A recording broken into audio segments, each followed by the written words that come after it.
So we're on our way to NATO, and you know what NATO means to us, and has for how many decades, like as young as you all are for your entire lives. This has been the most successful military alliance in history. One, it was set up to protect Western Europe, and the first time it went to war was when America was attacked. So if anyone has any questions about the value, you have to look at that. But more importantly, it prevented war in Europe following two destructive wars, and we clearly see the value in deterring war.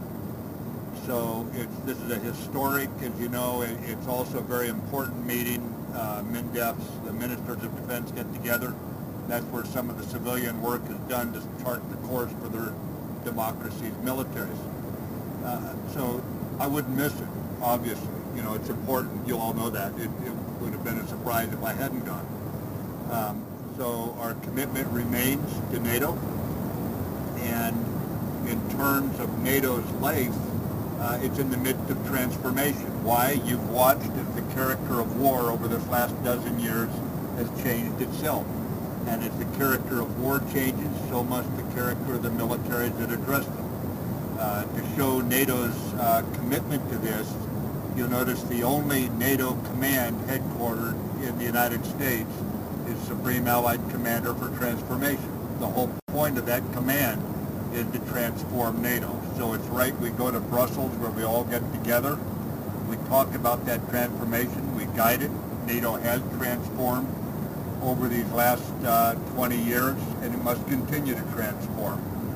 But in that regard, it's clearly in NATO's best interest that it adapt to what happened in 2014. 2014 was a watershed year.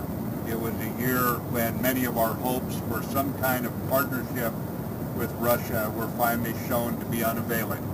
So what we have to do, we've got to adapt and make certain that the transatlantic bond remains strong.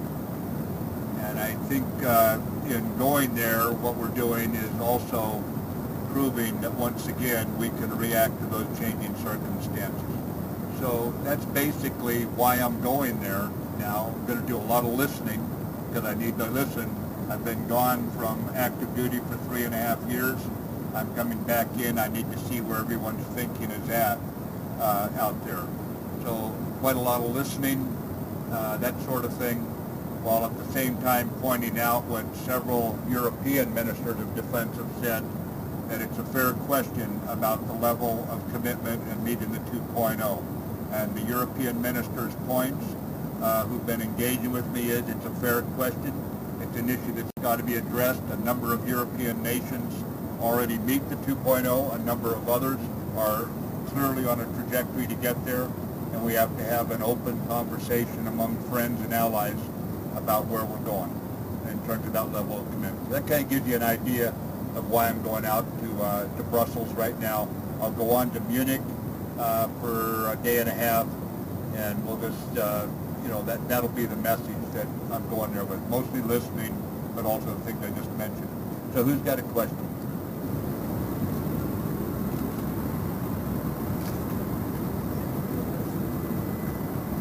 Thanks, Mr. Secretary. Lita Baldor with AP.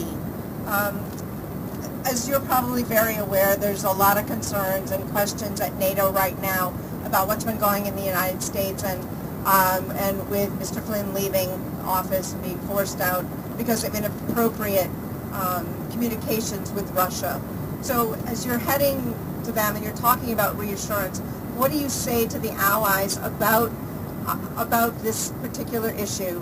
And what do you say to them about potential Russian influence on the U.S.? And are you concerned about Russian? There you go. It's sort of about what? And does this concern you? Potential Russian influence? No, I understand the gist of all three interconnected. Here's the bottom line, ladies and gentlemen. I'm brought in to be the Secretary of Defense. I give the President advice on the use of military force. I maintain good relations, strong relations. Some of you were out with me in the Pacific. And so military to military relations with other ministries of defense around the world. And frankly, this has no impact. Obviously, I haven't changed what I'm heading there for. It doesn't change my message at all. And who's on the president's staff is who I will work with.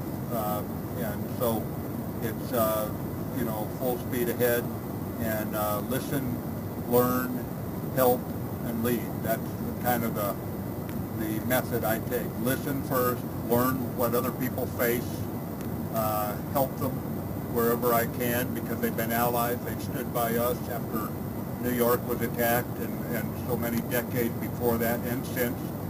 Many of them have lost boys, lads, women in fighting the enemy that attacked America, and then lead. America's got a leadership role. Every nation has a role. Every nation's role is slightly different, unique to that nation. So listen, learn, help, lead, and no effect at all.